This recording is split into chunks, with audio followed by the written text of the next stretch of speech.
Welcome to McPlum, simple solutions served daily.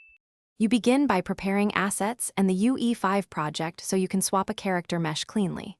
First, make sure the new mesh matches the target skeleton, same bones and naming, because mismatches break animations.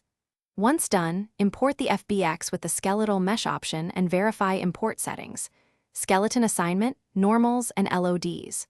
Also, make sure to back up your content folder or use source control. Replacing a mesh is reversible if you keep a safe copy. You now modify the character blueprint to use the new mesh. Open the character or pawn blueprint and select the skeletal mesh component, then assign the imported mesh in the Details panel. After that, reconnect the physics asset and confirm the animation blueprint is still linked. If not, reassign it to preserve animations.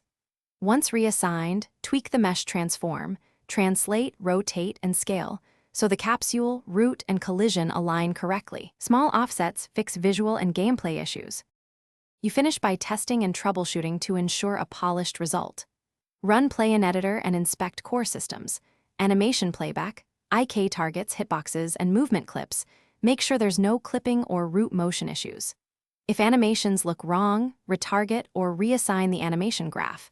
If collisions behave oddly, recreate or reskin the physics asset. If problems persist, revert to your backup, compare the skeleton hierarchies line by line, and check the output log for specific import or runtime errors. Thanks for watching. Stay juicy and subscribe.